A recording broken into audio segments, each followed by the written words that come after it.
Assalomu alaykum, hurmatli ilmiy kengash a'zolari, hurmatli hamkasblar, hurmatli mehmonlar. Ilmiy kengashimizning navbatdagi yig'ilishini ochishga ruxsat bersalaring. Ilmiy kengash tarkibi 17 nafar a'zodan iborat bo'lib tasdiqlangan. Bugun yig'ilishda 15 nafar ishtirok etishyapti. Kvorum yig'ilgan. Kengash a'zolarida taklif bormi? Kim boshlasinsa, qo'l ko'tarib tasdiqlashni ko'ramiz. Qarshilar, betaraflar yo'q. Birozdan tasdiqlandi. Ilmiy kengash demak majlisini ochiq deb e'lon qilishga ruxsat berasizlar. E'tiboringizga quyidagi kun tartibi taklif qilinmoqda. Xirurgiya ixtisosligi bo'yicha tibbiyot fanlari doktori, ilmiy darajasiga talabgor, mustaqil izlanuvchi Yangibayev Otabek Zaribayevning Xalidaqa ditiyazda Xalidiq terminal qismi va fater so'rg'ichi o'tkazuvchanligi buzilishini jarrohlik davolashni takomillashtirish mavzusidagi dissertatsiya ishining himoyasi. Ilmiy maslahatchi, tibbiyot fanlari doktori professor Ismailov O'ktam Safayevich. Rasmiy opponentlar: birinchi, tibbiyot fanlari doktori professor Buriyev Ilya Mikhailovich. Ikkinchi, tibbiyot fanlari doktori professor Tishayev Oktyabr Urxulayevich. Uchinchi, tibbiyot fanlari doktori dotsent Salahiddinov Kamoliddin Zuhriddinowich. Yetakchi tashkilot Sechenov nomidagi birinchi Moskva tibbiyot universiteti Rossiya Federatsiyasi. Kun tartibi bo'yicha savollar bormi? Xo'p. E'tiroz yo'qmi? Kun tartibini tasdiqlash so'rayman, marhamat qilib. Qarshilar, betaraflari yo'q. Mustaqil izlanuvchini Yangibayev Otabek Zaribayevning shaxsiy ishini materiallari bilan tanishtirish uchun so'zni ilmiy kotibga beramiz. Marhamat Murodjon. Assalomu alaykum, hurmatli do'stlar, ilmiy kengash a'zolari. Yangibayev Otabek Zaribayevich 75-yilda tug'ilgan, o'zbek. Ma'lumoti oliy. 7-yilda ikkinchi Toshkent davlat tibbiyot instituti davolash fakulteti imtiyozli tamomlagan. 97-yildan 2000-yilgacha ikkinchi Toshkent davlat tibbiyot instituti xirurgik kasalliklar kafedrasida klinik ordinatura o'tagan. 2000-yildan 2005-yilgacha birinchi Toshkent davlat tibbiyot universiteti Urganch filiali umumiy amaliyot shifokori va fakultet xirurgiya kafedrasida assistent lavozimida ishlagan. 2005-yildan 2006-yilgacha Xorazm viloyat tez tibbiy yordam markazida davolash ishlari bo'yicha direktor o'rinbosari lavozimida ishlagan. 2006-yildan hozirga qadar Buyuk Britaniya Boston shahrida Pilgrim gospitalida xirurg konsultant lavozimida ishlab kelmoqda. Yangibayev Otabek Zaribayevich tibbiyot fanlari doktori professor Karimov Shavkat Ibragimovich rahbarligida 2006-yilda yangi kam-invaziv biliodigestiv anastomozlar nomli nomzodli dissertatsiyasini muvaffaqiyatli himoya qilgan. 2022-yildan Toshkent tibbiyot akademiyasi Urganch filiali xirurgik kasalliklar va transplantatsiya kafedrasi mustaqil izlanuvchisi sifatida ilmiy faoliyat olib bormoqda. Polilitiyazda Xalidiq terminal qismi va fater so'rg'ich o'tkazuvchanligi buzilishlarini jarrohlik davolashni takomillashtirish nomli dissertatsiya mavzusi 2022-yilda tasdiqlangan. Ilmiy rahbar sifatida tibbiyot fanlari doktori professor Ismailov O'ktam Safayevich tasdiqlangan. Dissertatsiya mavzusi bo'yicha jami 22 ta ilmiy ish chop etilgan. Shulardan O'zbekiston Respublikasi Oliy attestatsiya komissiyasining dissertatsiyalar asosiy ilmiy natijalarini chop etish tavsiya etilgan ilmiy nashrlarda 9 ta maqola, jumladan 7 tasi respublika va 2 tasi xorijiy jurnallarda nashr etilgan. Yangibayev Otabek Zaribayevich oilali, 2 nafar farzandi bor. Izlanuvchi tomonidan taqdim etilgan hujjatlar tibbiyot fanlari doktor ilmiy darajasini berish tartibi to'g'risidagi O'zbekiston Respublikasi Oliy attestatsiya komissiyasining nizom talablariga javob beradi. Bo'ldi. Rahmat. Dissertantning shaxsiy ish materiallari bo'yicha savollar bormi? Yo'q. Agar savollar bo'lmasa, so'z marhamat. Rahmat.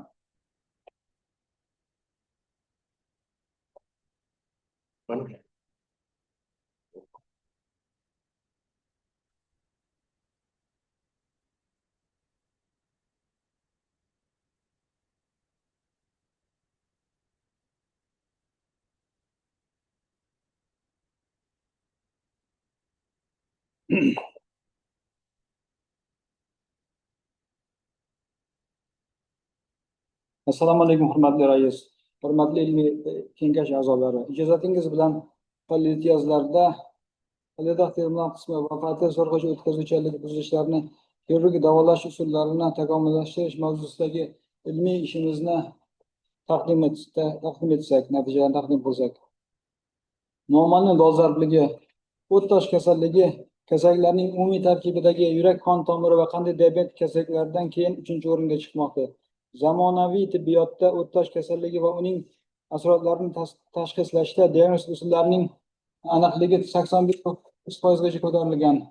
Laparoskopik va endoskopik amaliyotlar esa oltin standart darajasiga aylangan.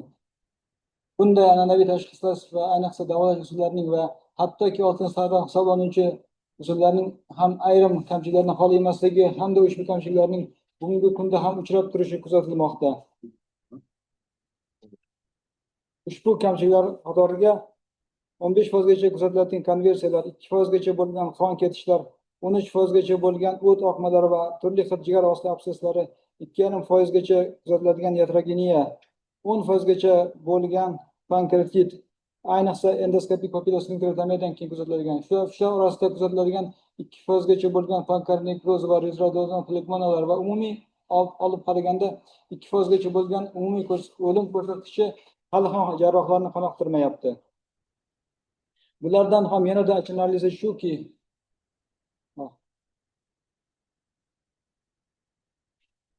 operatsiyadan keyin uzoq davrdagi post-xolestektomik sindrom o'rtacha ko'rsatkichlarda o'rtacha 40-50%gacha va ba'zan esa undan ham yuqoriroq, ya'ni 85, mana shu yerda ko'rib turganingizdek yuqori darajalarda 91%gacha kuzatilishi uchramoqda. Bugungi kunda bunga e'tibor qiladigan bo'lsak, post-xolestektomik sindromi xuddiki endemiya, epidemiya yoki pandemiya holatiga aylanayotgandek tasavvur paydo bo'ladi. Shu sababdan bizning tadqiqotimizning maqsadi qo'lli jihozlarda palida terminal qismi va fatel so'rg'ichining o'tkazuvchanlik buzilishlarini kuzatilgan bemorlarda jarrohlik yo'li bilan davolash natijalarini yaxshilashdan iborat bo'lgan. Tadqiqotimizning vazifalari qatoriga esa qo'lli jihozlarda palida terminal qismi va fatel so'rg'ichi o'tkazuvchanlik buzilishi kuzatilgan bemorlarni jarrohlik yo'li bilan davolash natijalari sabablarini tajribalarimiz va chop qilingan ilmiy adabiyotlardagi faktlarga asoslangan holda o'rganish, o't tosh kasalligi va uning palidixilitias, palida terminal qismi va fatel so'rg'ichi stenozi asoratlarining epidemiologiyasini Qoraqalpog'iston Respublikasi va Xorazm viloyati misolida o'rganish. O't tosh kasalligi va uning palidixilitias va umumiy o't yo'li terminal qismi o'tkazuvchanlik buzilishi va fatel so'rg'ichi stenozi asoratlarini jarrohlik yo'li bilan davolashdagi kamchiliklarning sabablarini aniqlash maqsadida uning etiyopatogenezini o'rganish. Bundagi an'anaviy diagnostik usullarini tahlil qilish va aniqlangan kamchiliklar asosida yangi diagnostik usullarni ishlab chiqish va amaliyotga tatbiq qilish. Shuni ta'kidlash kerakki, o't tosh kasalligi davolashdagi mavjud an'anaviy operatsiyalarning ayrimlarining hali ham radikal emasligi, jarohatliligi, hattoki ayrimlarining qo'llash imkoniyatlarining cheklanganligi va nihoyat ularning barchasini ham qator asoratlardan xoli emasligini inobatga olib, ushbu usullarning takomillashtirilgan xirurgik davolash yo'llarini ishlab chiqish va shu bilan bir qatorda ularning dastlabki natijalarini va keyinchalik esa ularning yakuniy natijalarini o'rganish va tahlil qilish. Tadqiqotimizning obyektiv sifatida 2012-2023 yillar davomida Akademik Vohidov nomidagi Respublika jarrohlik markazining Xorazm filialida davolangan 206 nafar bemor olingan.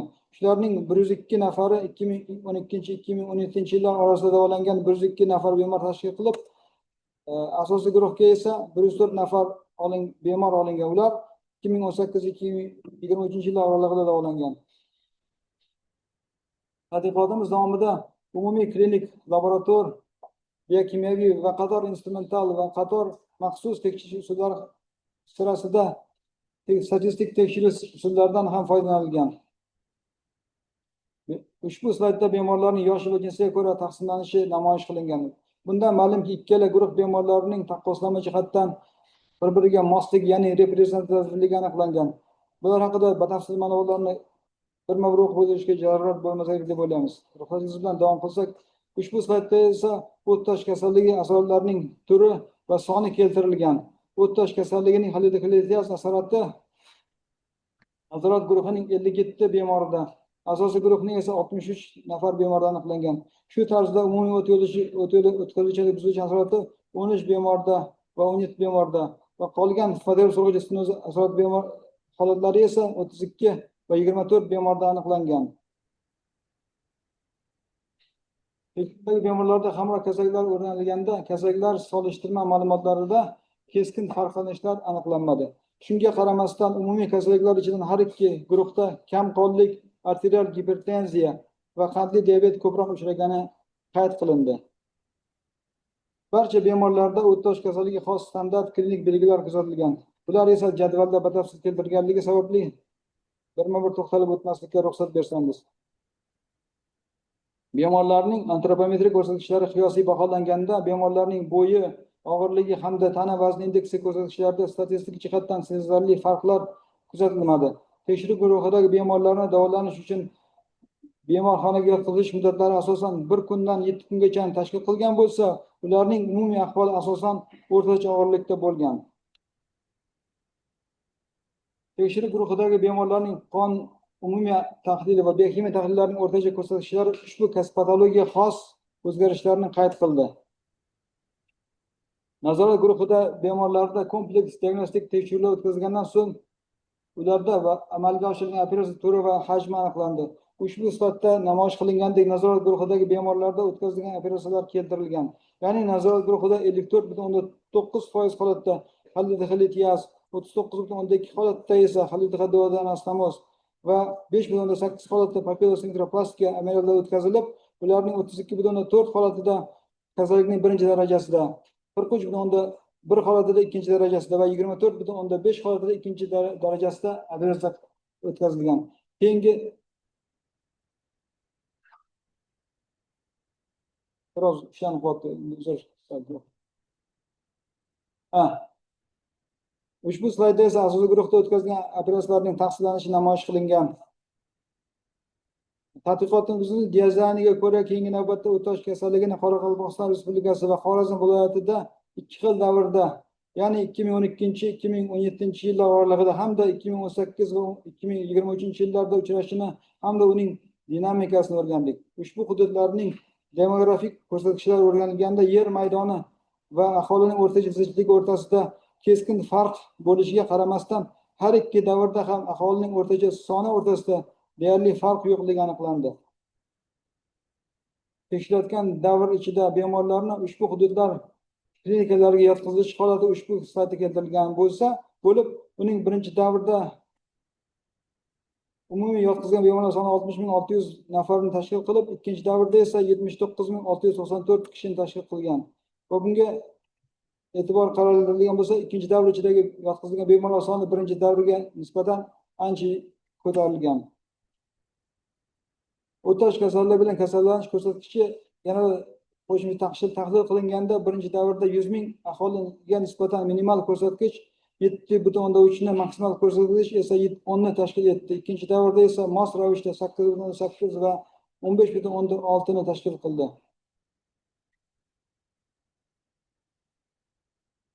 Shunday qilib, o'tdosh kasalligi va uning asoratlari epidemiologik holati o'rganilganda o'tdosh kasalligi bilan kasallanish dunyo va respublikamiz ko'rsatkichlariga nisbatan 13,6% ekanligi, xolodifilitiya asorati esa 55,8 dan 60,6% gacha ekanligi, umumiy o't yo'lining terminal qismi stenozi esa holatlari esa 12,7 dan 16,4 gacha, fator so'rg'ichi o'tkazuvchilik buzilishi esa 23,1 dan 31,4 gacha ekanligi aniqlangan.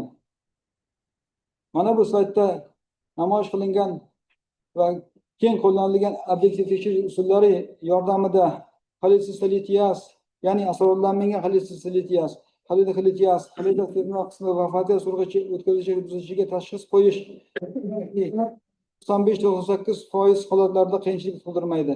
Vaholanki ular ushbu kasalliklardan davolash natijalari esa bunday yuqori darajada emas. Ammo ularning fonidagi fator so'rg'ichi stenozi holati 0,1-5% dan to 80% gacha oraliqda ekanligi bizning jiddiy e'tiborimizni tortgan edi.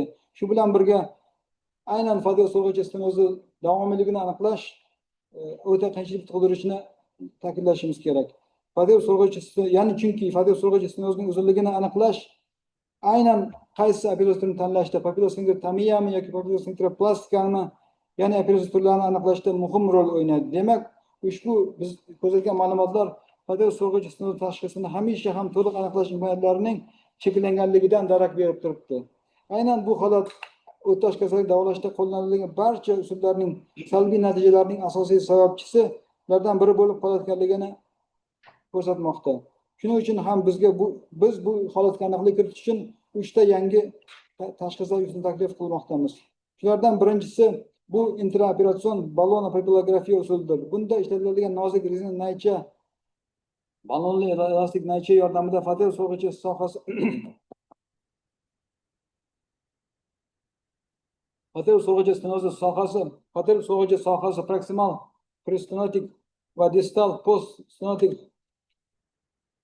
qismlari qamrab olingan holda tekshirilib, rentgen kontrast moddasi jo'natiladi va ular orasidagi oraliq o'lchanib, fadil stenozi davomiyligi aniqlik bilan aniqlanadi, namoyish qilinadi ya'ni. Ikkinchi usulimiz esa fadil so'rg'ichi stenozini qo'sh naychali zond orqali aniqlash usulidir. Bunda tashqi diametri 4-6 mm bo'lgan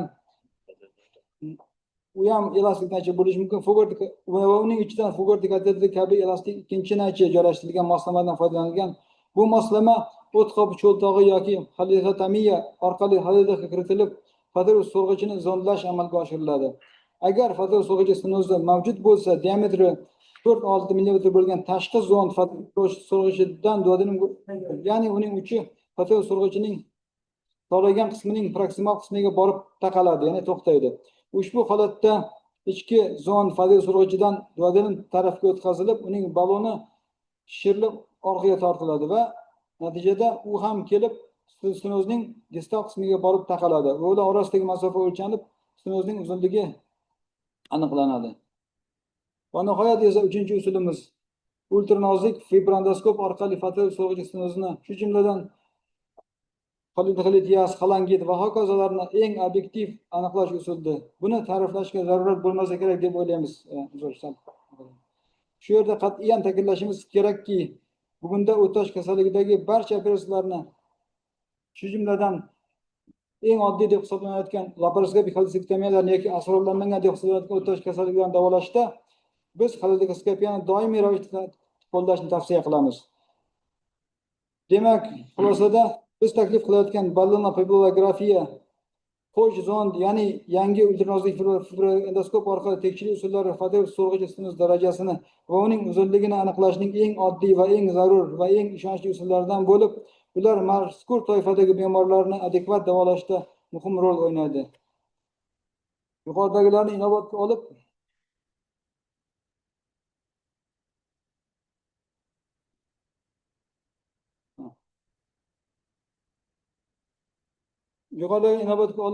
o'tash kasalligining hozirda uning asosiy asoratlari sanalmish xolidioterminal qismi va ayniqsa fadil so'rg'ichi tashxisini aniqlash to'liq me'yorga yetkazildi deb hisoblasak bo'ladi va ular asosida biz ushbu holatni davolash bo'yicha yangi davolash jarrohlik usullarini takomillashtirgan ko'rinishlarni taklif qilmoqdamiz. Shulardan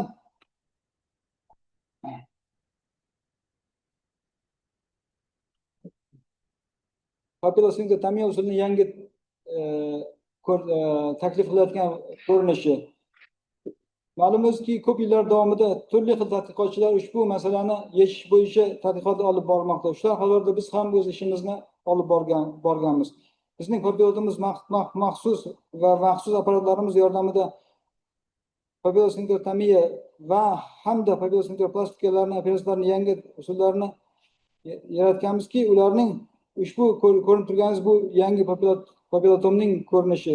Bunda biz qo'llayotgan papillotomimizning kesuvchi qismi o'ta qisqa bo'lib, u faqat fadil so'rg'ichi stenozining toraygan qismini kesadi. Shu bilan birga hozirgi kunda kundalikda qo'llanilib kelayotgan papillotomlarning ko'rinishi ham kamonsimon hamda uzunligi uzun bo'lgani uchun turli xil asrorlar, asosan perforatsiya va qo'shimcha qon kirish asrollari sonini oshirishi mumkin. Bizning taklif qilayotgan ikkinchi papilotamiz undan da oddiyroq bo'lib, uning tashqi diametri 4-6 mm bo'lib, tarkibida koagulyatsion simi bo'lgan naycha va uning ichiga balonli rezervuari bo'lgan ikkinchi elastik naycha joylashtirilgan. Bu papilotomni ham o't yo'liga yoki o't qobuvchi yo'li cho'ltog'i yoki qo'shimcha xilidotemiya kesmasi orqali kiritilib, proksimal tarafga qarab yo'llantiriladi va yuqorida ko'rsatib o'tilgan diagnostik usulidagi kabi uning tashqi qismidagi zondi stenozning proksimal qismiga kelib to'xtaydi va uning ichidagi balon ichkariga kiritilib, uning ichiga qo'shimcha 5-10 ml suv yo'naltirib u shishiriladi va orqaga tortiladi va shu natijasida bu ham kelib stenozning distal qismiga kelib taqaladi va shunday holatda papilotomning kezuvchi qismiga elektr jihoz ulanib papilotomiya amaliyoti amalga oshiriladi. Shu yerda yana bir marta eslatib o'tishimiz kerakki, mana shu hozir ko'rsatib o'tilgan usullarimiz fateosurg'iy stenozning asosan birinchi va qisman ikkinchi darajalarda amalga oshirilish tavsiya qilinadi. Chunki undan yuqori darajalarda boshqa ko'rsatilgan operatsiyalarni qo'llash tavsiya qilingan. Chunki fateosurg'ich normal anatomik uzunligining 4 mm dan 27 mm gacha ekanligi inobatga olingan. Agar fateosurg'ich undan katta bo'lganda papillosektomiya yuqorida hozir ta'kidlaganimizdek hamisha ham radikal bo'la olmasligi hamda uning jiddiy xavf asrollari soni oshishi sababli papillosektomiya qilishga va ba'zan esa qo'sh ichki biletdagi anastomozlarni bajarishga ehtiyoj tug'iladi. Shuning uchun ham bizlar ham uning yangi turlarini taklif qilmoqdamiz. Shular qatorida mana bu rasmda sxemada ko'rsatilganidek fateosurg'ichi stenozning uzunligi 10 mm yoki undan katta bo'lgan holatlarda yoki ushbu amaliyotga zarurat tug'ilgan holatlarda maxsus tikuv apparatlari bizning yaratgan, ya'ni biz tomonidan taklif qilingan maxsus tikuv apparatlari va maxsus klip applikatorlar yordamida papillosektoroplastika amaliyotini amalga oshirish. Bizning yangi tashxis va davolash usullarini qo'llab davolangan 20 yoshdan 12 yoshgacha bo'lgan asosiy guruhdagi 104 nafar bemorlar hamda shunday toifadagi an'anaviy usul davolangan 102 nafar bemorlar natijalari keyingi jadvalda keltirilgan, ushbu jadvalda keltirilgan. Unda ko'rinishicha operatsiyaning davomiyligi asosiy guruh bemorlarda ancha qisqargan, o'rtacha kamida 2 barobar kamayganligini kuzatish mumkin. Navbatdagi slaydda esa operatsiyadan keyingi asoratlarning ham kamida bir necha barobar, ya'ni aniqrog'i 2-3 barobar kamaganligini payqash mumkin. Bu slaydda esa uzoq davrdagi natijalar qatorida PXS asosiy guruh bemorlarda 13 kishida uchragan bo'lsa, nazorat guruh bemorlarda 56 nafar bemorda uchragan. Va oradagi tafovut 44,3% tashkil qilmoqda. Bu haqda batafsil ma'lumotlar jadvalda keltirilgan.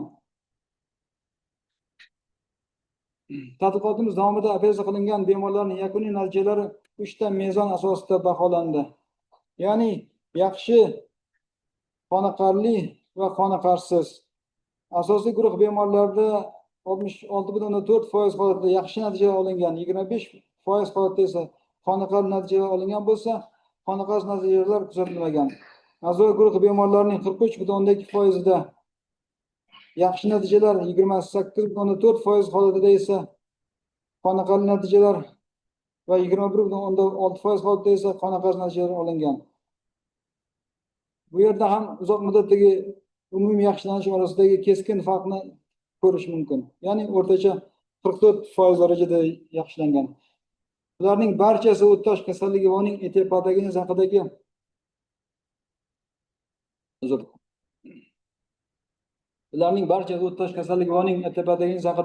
fikr takliflarimiz asosida yangi taklif etilgan diagnostik usullarimizning aniqligidan va bu kasallik davolashdagi kirilayotgan yangi takomillashtirilgan operatsiyalarimizning ham kam jarohatliligidan, radikalligidan hamda patogenetik asoslanganligidan darak beradi. Ularning barchasi bunday toifadagi bemorlarni davolashdagi eng istiqbolli yo'nalishlardan biri bo'lib qoladi degan umiddamiz. Xulosalarimiz sizlarga tarqatilgani sababli ularni batafsil o'qib o'tishga zarurat bo'lmasa kerak deb o'ylaymiz. E'tiboringiz uchun katta rahmat.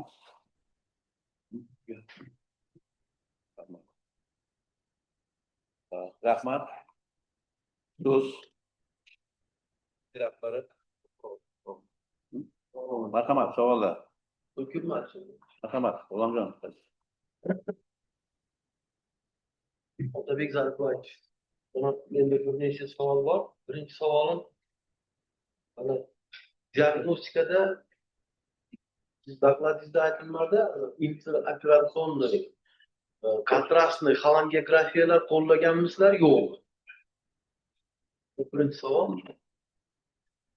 İkinci savol, bana malainvaziv usullar, retrogradniy xolangografiyada retrogradniy papilla sfinkterotomiyalar qilinganmi? Uni bironcha bir taqqoslash guruhiga qo'shgansizlarmi yo yo'qmi? Taqqoslash guruhida bormi unaqalar? Bor, kasallar bormi yo'q? İkinci savol.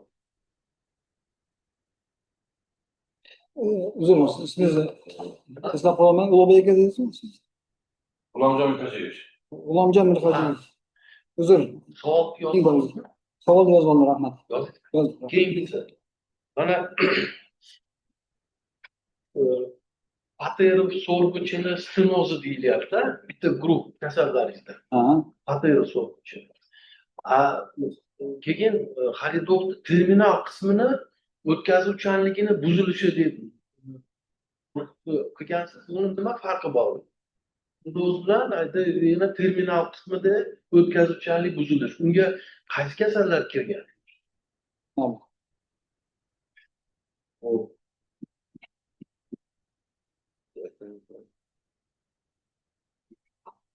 Endi o'sha terminal qismini demak buzilishda, o'tkazuvchanlik buzilishida qanaqa diagnostik usul eng muqobil deb hisoblaysiz? Rahmat. So'zlar, savollar. Marhamat, javob bering. Hurmatli G'ulomjon aka, katta rahmat savolingiz uchun, juda ham tushunarli. Rahmat. Hozir yozishga birinchi savolga to'xtaladigan bo'lsak, ya'ni diagnostik interoperatsion xolangografiya qo'llanilganmi yo'qmi degan savolingiz bo'ldi. Birinchi savol bo'ldi. Shunga javoban, agar biz doimiy ravishda oldingi davrlarda interoperatsion xolangografiyani qo'llab kelganmiz. Bizning o'zimizning markazimizda. Hozirgi davrda yuqorida ta'kidlab o'tganimizdek, hamisha fibroendoskopiyani qo'llashga harakat qilamiz. Lekin mana men chet elda ish faoliyati olib boraman, u yerda hanuzgacha xolangografiya qo'llaniladi. Lekin uni qo'llagan mahalda agar bir-birini solishtiradigan bo'ladigan bo'lsangiz, xolangioskopiyani so'zsiz ustunlik taraflari bor. Endi g'arbdagi tibbiy tizimida ortiqcha xarajat qilishga ortiqcha yo'l qo'ymaydi. Shu borini foydalanishga harakat qilamiz. Keyingi savol. Keyingi savolingiz malinvaziv RPXga va endoskopik RPXga qilingan va papillotomiya qilinganlarda qilindimi degan. Kasallar sizlarda hozir kontrolli guruh. Kontrol gruppamizda qilinganlari bor-ku, bor. Ular qilingan. Lekin aynan shu endi siz aytganda malinvaziv emas ular. Biz chunki bizni taklif chunki bir-biriga mos kelmaganligi uchun ularni kontrol nazorat guruhi qilib olmaganmiz. Chunki ularni operativ jihatdan taqqoslaganda jarohatlik darajasi o'ta darajada kam ko'pincha natijasiz guruh kasali yo'q. Endoskopik endoskopik darajada qilinmagan yo'q. Keyingi savolingiz esa fadosorik stenozi va umumiy terminal qismi o'tkazuvchanlik buzilish orasidagi farqlar. O'tkazuvchanlik buzilish deyapti. Antikani o'zi bir xil narsa. Lekin nima uchun? Haqiqatdan siz aytganingizdek shunaqa tushuncha juda ham keng tarqalgan lekin haqiqatdan. Lekin stenoz degan masalada bu aynan shu umumiy yo'lning terminal qismidagi qandaydir bir chandiqlanish jarayonlar borligini yoki boshqa sabablar tufayli ko'pincha chandiqlanish tufayli stenoz yuzaga kelishi mumkin-da. Biz bu yerda faqat yaxshi sifatli holatlar to'g'risida muloqot olib boryapmiz, chunki o'smali holatlar ham buning ichiga kirishi mumkin-da. Stenoz chaqirishi mumkin. O'tkazuvchanlik buzilishi bo'lsa, stenoz bo'lmagan holatlarda ham o'tkazuvchanlik buzilishi kelib chiqishi mumkin. Misol uchun, o't tosh kasalligida bu ko'p uchraydi. O't toshida o't qatlasi hosil bo'lgan toshlar chiqish davomida umumiy terminal qismiga borib ushlanib qolish holati kuzatilgan bo'lishi mumkin. Alohida guruhi kasallar, toshlik stenoza bor, toshlik o'tkir. Endi biza bu yerda aynan shu masalani shuni nazarda tutyapmizda bu yerda biz. Umumiy o't yo'li termaqsiz o'tkazishga biz shuning uchun ham mavzumizni nomi tahliliy jihozlarda deb boshlanganda aynan shu o't tosh kasalligi holatlarida stenoz uchrashi va o'tkazishga buzilishi. Stenoz bo'lishi mumkin. Stenozni ham kelib chiqishi tosh tufayli bo'lishi mumkin yoki tosh yoki boshqa bir sabablardan bo'lishi mumkin. Buni sabablari juda ham ko'p. Buni ancha to'xtalib rahmat katta Ulug'bek aka. Olamjon aka. Hafiz Ulug'bek aka, rahmat. Marhamat, savollar bo'lsa yana kengash a'zolari. Marhamat, Usmonboy aka. Notajiboyev, professor. Sizda dokladingizda aytib o'tdingiz, olingan natijalarni jahon adabiyotlari bilan solishtirma. Tahlil, men nimalardir telefonda ushlamadim. Mana siz olgan natijalaringizni jahon adabiyoti natijalari bilan qanchalik mos keldi yoki o'zgacha fikr bo'ldi? Tahlilingiz natijasida. Bu birinchi savol. Ikkinchi savol, mana torayishda retrograd yoki kulcha orqali yoki xalidototamiya qilib mana boy balon stenoz bo'lgan joydan boy balonchik olib o'tib, demak rastvordan buni shirib orqaga qaytyapsiz. Shu bitta yangi usul nima qildinglar? Shu toraygan joydan balonni o'tkazish imkoni bo'ldimi? Voy retrogradda. Qanchalik imkon bo'ldi? Keyingisi siz o'zingiz dokladingizda ham aytib o'tdingiz, eng yomon asoratlardan bir nechtasi bu qon ketish va ichak devorini 12 barmoq ichak devorini teshilib qolish, perforatsiya. Shuni oldini olish uchun qanday yo'l tutdinglar sizlar? Juda ko'p nimalarda eng ko'p uchraydigan asoratlardan shu ikkovi hisoblanadi. Shuni oldini olish uchun qanday nima qildinglar? Va oxirgi savollar, mana bir nechta usullarni siz solishtiruv va tahlilini berdingiz. Shularni afzalliklarini solishtirish guruhi bilan solishtirganda qanday statistik usullardan foydalandingiz? Rahmat. Musolboy Tojiboyev. Musolboy Tojiboyev. Musolboy Tojiboyev.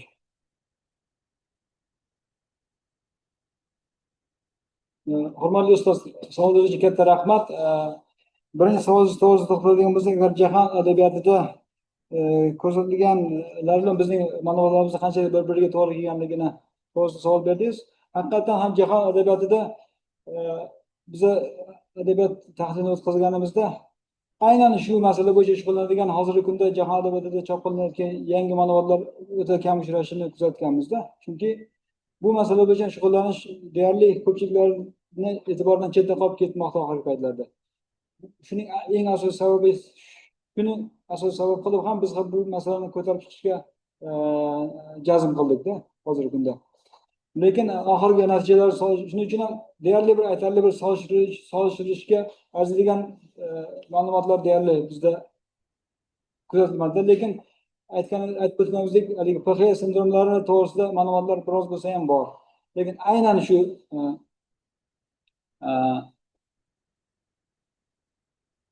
mana shu hadis so'rovchi stenoz darajasini o'zini aniqlash yo u masalalar bo'yicha umuman adabiyotlar juda ham hissa keltirilgan. Lekin agar boshqa ma'lumotlar bo'lsa biz yana uni ko'rib chiqishga tayyormiz. Lekin ikkinchi savolga to'xtaladigan bo'lsak, retrograd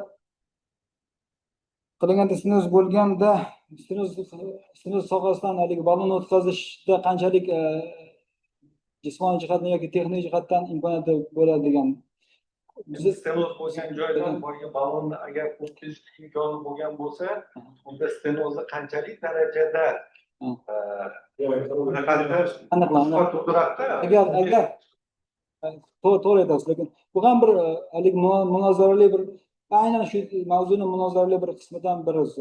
Chunki stenoz darajalarini klassifikatsiya qilish bo'yicha bir aniq bir to'xtam yo'qda, lekin sizlar o'tkazishga imkon bo'lgan. Bizda lekin e'tibor qilib o'tganimiz nimamizni aytib o'tdik, haligi aniqlashtirmadik, lekin sertifikatimizda bor. Ichki ballon diametri 1,5-2 mm darajasida. Hatto termoqsmi stenozi bir millimetr, 2 millimetr darajada past bo'lgan holatda bu sinozning 3-darajasiga o'tib ketadi. O'z-o'zidan tashxis qo'yiladi.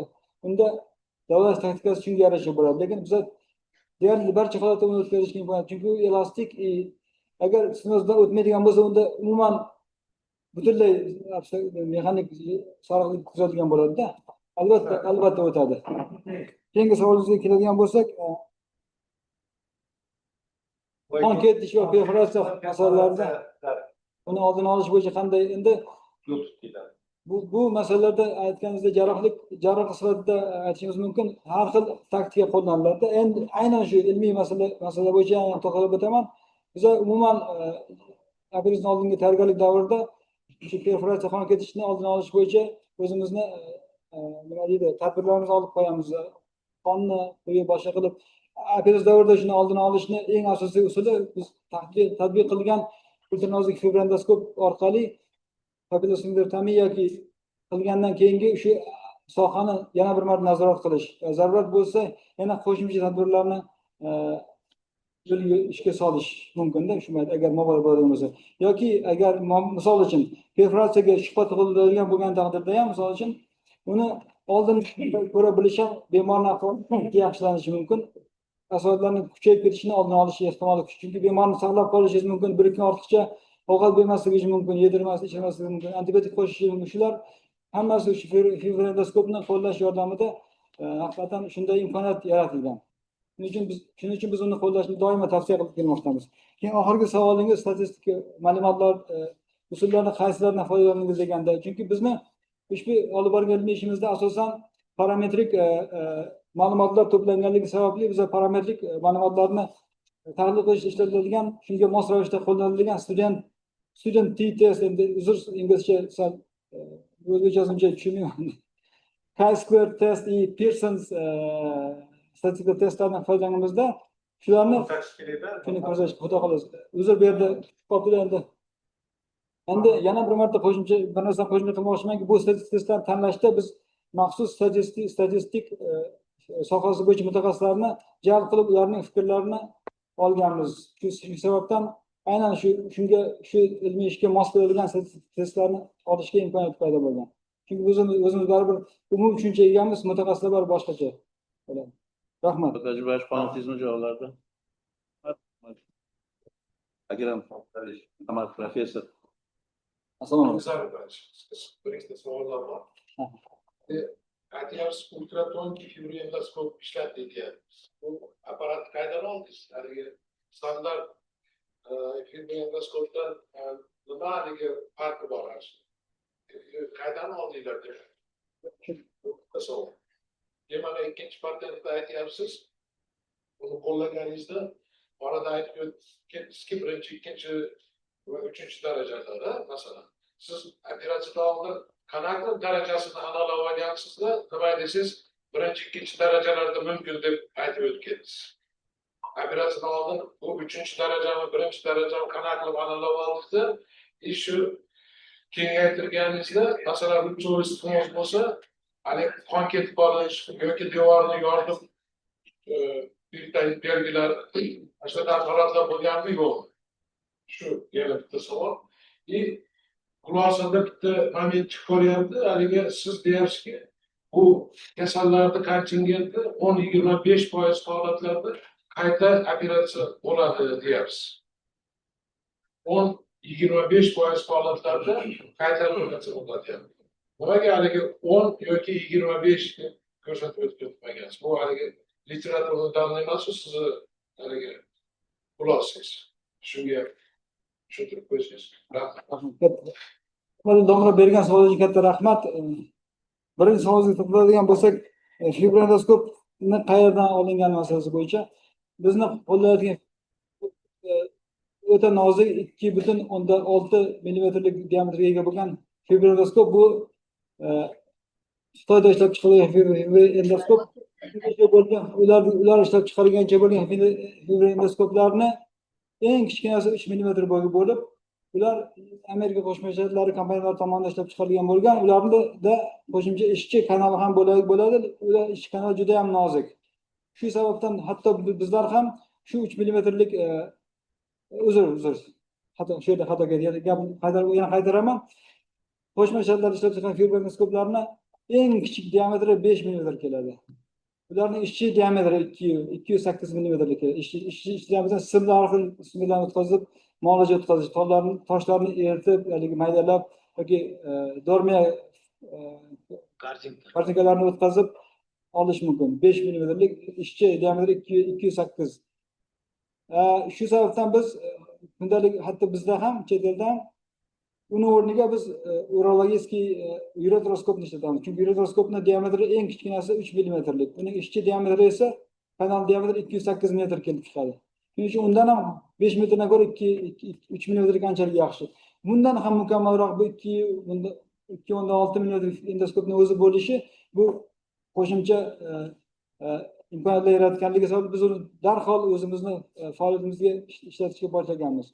Birgina kamchilik tomoni uni ishchi kanali yo'qligi. Lekin uni u bo'lishi zarur. Chunki biz uni aniq qo'ygandan keyin qolgan masala u ikkinchi darajali masala bo'lib qolyapti. Keyingi savolga kiradigan bo'lsak, nazorat guruhi bemorlarda birinchi, ikkinchi, uchinchi darajali stenozlarni amaliyotdan burun qanday aniqladingiz degan savolingiz bo'ldi. Lekin bu juda ham mantiqli, juda ham zo'r savol, katta rahmat. Bu savol aynan shu bizni ilmiy ishimizni mohiyati to'g'risidagi savol bo'lgani uchun yana qo'shimcha tushuntirib o'tishimiz kerak. Chunki nazorat guruhida bemorlarni deyarli barcha nahotki nazorat guruhidagi asosiy guruhda bemorlardagi ham yakuniy tashxis operatsiya mahali qo'yilganda.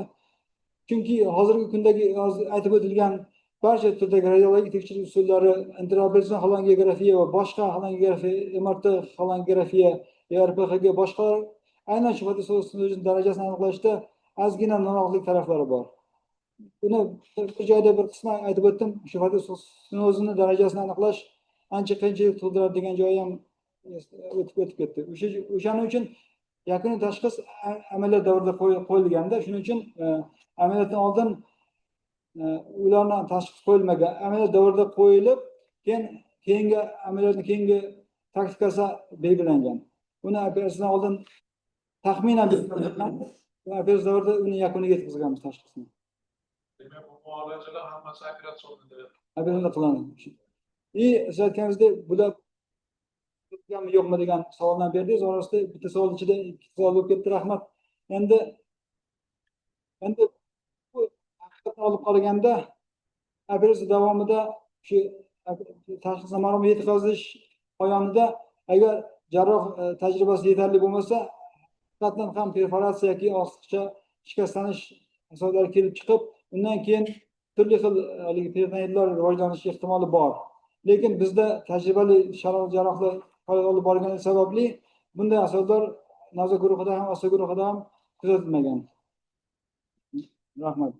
Keyingisi esa xulosa qismida qayta operatsiya qilinganlar orasida 10-25% deb keltirib o'tganimiz to'g'risida savol berdingiz. Bu masala bo'yicha biz haqiqatan ham mana shu qayta biz adabiyot sharhini tuzgan mahalimizda adabiyotdagi olingan ma'lumotlarga ham tayanganmizda, keyin o'zimizni ma'lumotlarimizni ham nazorat guruhidan olingan ma'lumotlarni ham solishtirganimizda aynan shu 10% atrofida 10% dan ko'proq 25% gacha bo'lgan holatlarda qayta operatsiya qilishga bemorlar majbur bo'lganiga guvoh bo'ldik. Chunki nazorat guruhidagi bemorlarda tashxis maromga yetkazilmaligi sababli ularda tashxislanmay qolib ketgan har xil holatlar kuzatilishi va ularni keyinchalik ushbu holatlar ularni keyinchalik bezda qilishi, ularni qayta murojaat qilishiga va operatsiya bo'lishiga natijasiga olib kelgan. Shu sababdan endi bizni o'zimizni aniq ma'lumotimiz bu yerda bir 15% deb ko'rsatilgan. Biz o'sha orasida diapazonda adabiyotdagini ham olinganini ham qo'shib oldikda. Shu ko'proq ma'lumotliroq bo'lish uchun o'quvchiga, o'qigan insonga rahmat. Rahmat savolingiz uchun. Salom, marhamat, professor. Savol taklif qilingan requestda dilatatsiyaga qarshi ko'rsatmalar bormi? Birinchi savol. Balon dilatatsiya. Ikkinchisi, o'tkaziladigan balon balonu dilatatsiya, toraygan material oluştu.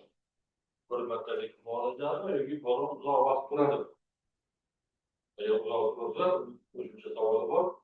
Qurilishgan holatda kuzatilganmi yo'q. Va uchinchi savol bu agardan foydalanish savolida ham qo'shimcha taklif qilingan ultranozik endoskopda рабочий kanal yo'q deyildi. Demak, oldin ultranozik endoskopda, broneskopda, EPS'da oldin keyin oddiy endoskop, broneskopda tushilganmi? Boshqa balon dilatator o'rnatish. Yani, rahmat savol uchun. Hurmatli Bahrom aka, savolingiz katta rahmat.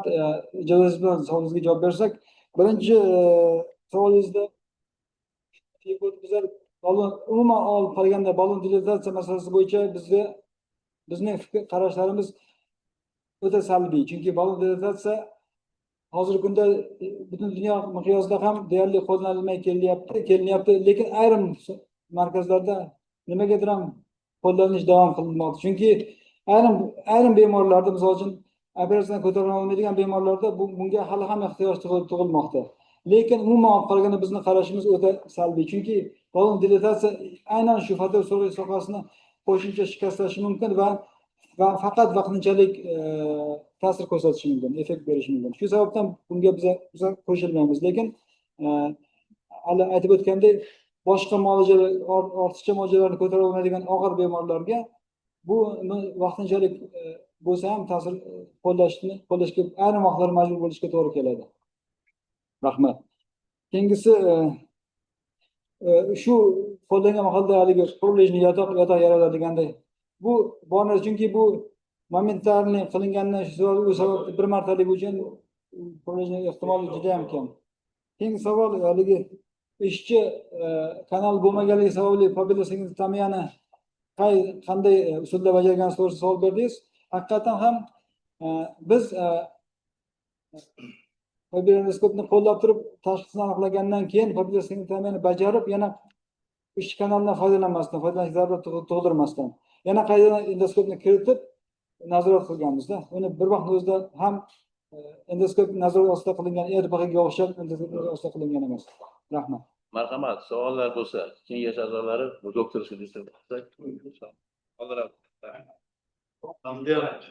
Bitta savol bor edi, bu savollarga javob olindi. Endi ikkita savol bor. Hurmatli Otabek Zaripov. Birinchisi mana prezentatsiyada ko'rindi. O'zbekistonda statistik ma'lumot beryapsiz, politoxin kirazi uchrashi 19,5%. Siz ikkita guruhga bo'lib olib, Xorazm va Qoraqalpog'iston viloyatini o'rganyapsiz. Ko'rsatilgan muddatlarda bu yerda 55 yil 60%gacha yaqin beryapsiz. 3 barobar. Buni sababi nima ekan? Birinchi savol. Ikkinchisi, mana original 3 ta usulda ishlab chiqyapsiz, ularga hammasiga patent olyapsiz. Mana interoperatsion fibroxalitoskopiya to'g'risida ma'lumotlarni yetkazsangiz, kelajakda shu ixtisoslashgan klinikalarda shuni ta'minotini bir amalga oshirish masalalarini qilsa bo'ladimi degan savol bor. Rahmat. Kapitalizmni Hurmatli Abdullah aka, savollaringizga javob bersak, birinchi savolingiz haligi O'zbekiston statistikasi o'rtacha statistikasida fibroxalitoskoplar ko'lami 19-13 deb aytdingiz va Xorazm viloyatida bizning hisobotimiz bo'yicha Xorazm viloyati Qoraqalpog'iston Respublikasi hududlarida ancha yuqoriligini sabablarini so'radingizda. Endi bu buning sabablariga turli xil faktorlar, omillar kirib ketishi mumkin. Buni birinchisi uni hududiy joylashishi, ikkinchisi bu yerdagi aholini ijtimoiy holati, shu taraflari hammasi u yerdagi turli xil nafaqat bu kasallik, boshqa turli kasalliklarning ham bir necha barobar yuqoriligi qayd qilinmoqda.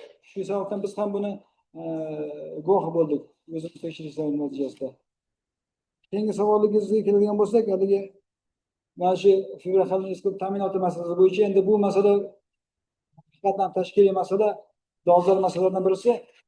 Aynan shu spetsializatsiya markazlarida qo'llash imkoniyatini yaratish bormi degan. Haqiqatan ham agar faqat ixtisoslashtirilgan markazlarni inobatga oladigan bo'lsak, unda ortiqcha xarajat mablag' ketish ehtimoli kamayadi. Lekin bizning taklif qilayotganimiz bu usulni nafaqat ixtisoslashtirilgan markazlarda, balki butun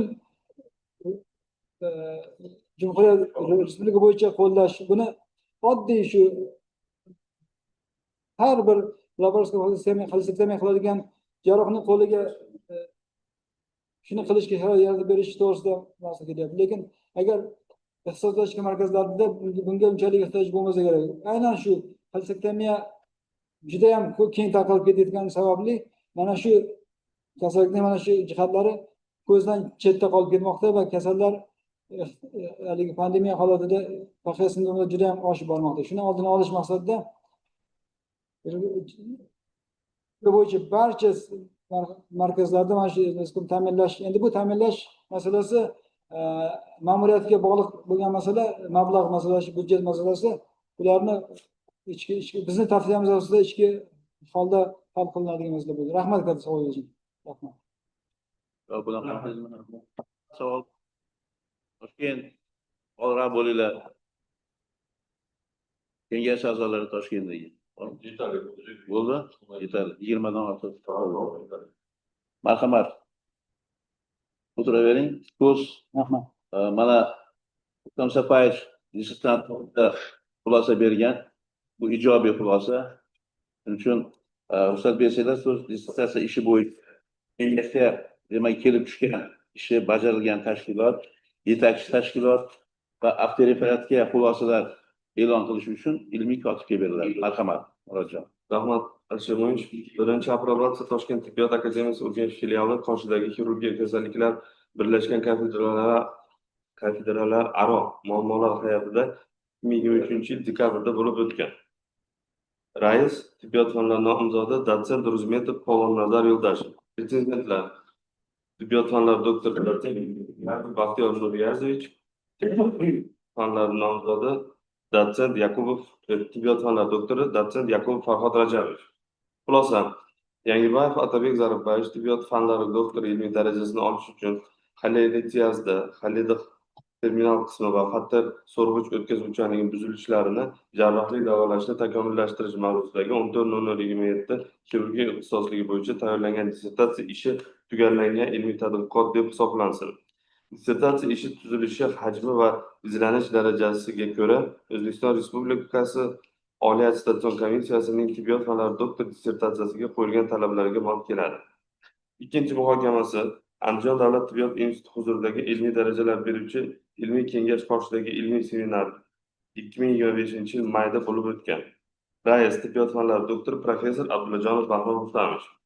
Taqrizchilar tibbiyot fanlari doktori Mahmudov Ulug'bek Marjanovich, ikkinchi tibbiyot fanlari doktori professor Kasimov Adhamullayevich. Xulosa: Yangibayev Otabek Zarifbayevich xolesteziyada, xolediq terminal qismi va xatir so'rg'ich o'tkazuvchanligi buzilishlarini jarrohlik davolashni takomillashtirish mavzusidagi 14.0027 xirurgiya ixtisosligi bo'yicha tibbiyot fanlari doktori ilmiy darajasini olish uchun taqdim etilgan dissertatsiya ishi tugallangan ilmiy ish hisoblanadi. Mohiyat bo'yicha yaxlit, mazmun mukammaldir. Oshkora himoyaga olib chiqilgan yangi ilmiy mazmun va amaliy natijalar majmuidan iborat. Dissertatsiya ishi OAK nizom talablariga muvofiq rasmiylashtirilgan. Dissertatsiya ishi himoya qilish uchun tavsiya etiladi. Yetakchi tashkilotdan xulosa: Sechinov nomidagi 1-Moskva davlat tibbiyot universitetidan yetakchi tashkilot xulosasi olingan. Xirurgiya kafedrasi professor tibbiyot fanlari doktori professor Vladimir Petrovich Globay tomonidan imzolangan va prorektor Tarasov Vadim Vladimirovich tomonidan tasdiqlangan. Xulosasi: Yangibayev Otabek Zarifbayevich xolesteziyada, xolediq terminal qismi va xatir so'rg'ich o'tkazuvchanligi buzilishlarini davolashni takomillashtirish mavzusidagi 14.0027 xirurgiya ixtisosligi bo'yicha tibbiyot fanlari doktori ilmiy darajasini olish uchun taqdim etilgan dissertatsiya ishi ilmiy jihatdan malakali hisoblanib, davolash natijalarini yaxshilashdagi vazifalar yechimini beradi va tugallangan ilmiy ish hisoblanadi. Dissertatsiya ishi tibbiyot fanlari doktori dissertatsiyalariga qo'yilgan talablarga to'g'ri keladi. Muallifning o'zi 14.0027 xirurgiya ixtisosligi bo'yicha tibbiyot fanlari doktori ilmiy darajasiga loyiq. Ushbu xulosa va dissertatsiya ishi Sechinov nomidagi 1-Moskva davlat tibbiyot universiteti xirurgiyalararo kafedra yig'ilishida 2025 yil 28 avgust kuni muhokama qilingan va ma'qullangan. Alisher Mo'minovich bundan tashqari 10 ta avtoreferatga xulosa kelgan, hamma xulosalar ijobiy, 5 tasi Rossiya Federatsiyasidan kelgan, 5 ta o'zimiz respublikada. Ulardan har bittasini o'qib o'tirmayman, ruxsat To'g'ri, etaman. rahmat. Rahmat. Savollar bormi xulosalar bo'yicha? Kengash a'zolari. Savollar bo'lmasa, birinchi rasmiy opponent so'z. Toshkent davlat tibbiyot universiteti xirurgik kasalliklar kafedrasi mudiri, tibbiyot fanlari doktori, professor Tishayev Oktabr Qullayevga. Marhamat, Oktabr. Assalomu alaykum.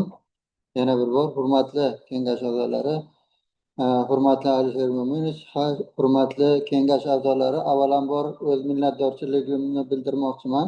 Mana shu Otabek Zaripovichning dissertatsiya ishiga opponent etib tayinlanganlaringiz va bugun mana shu kengashda so'zga chiqishga ruxsat berganlaringiz bilan. Ruxsat bersangiz, demak,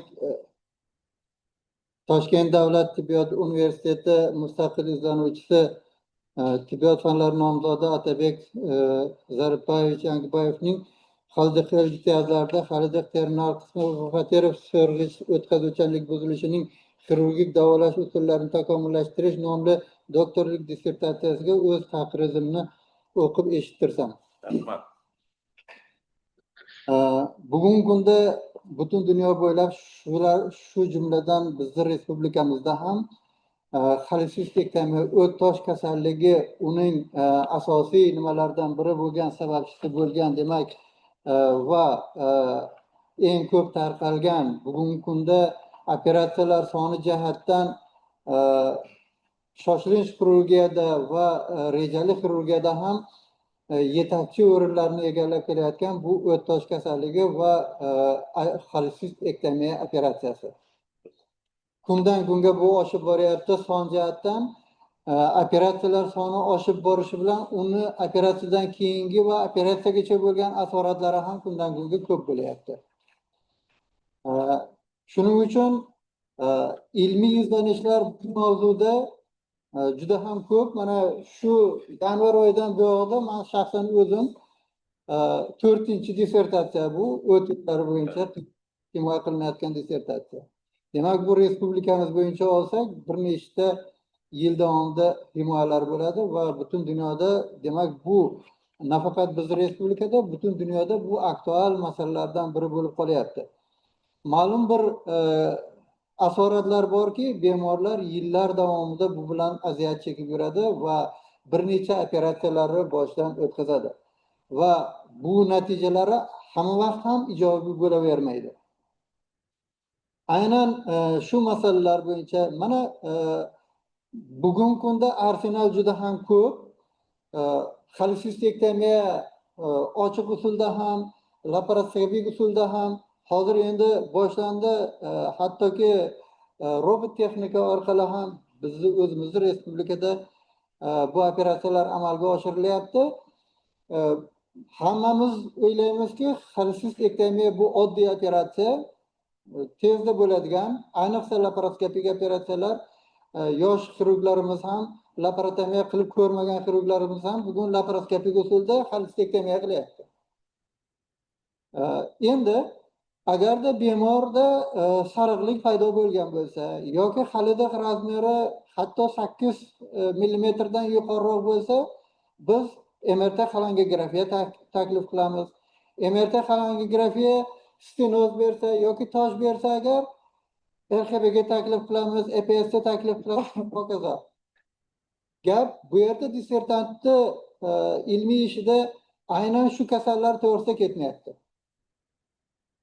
Kasallar borki, o'tkir xolesistit bor yoki toshli xolesistit bor, operatsiyaga yotqiziladi. Ularda sariqlik anamnezda ham bo'lmagan, yotgan paytida ham bo'lmagan.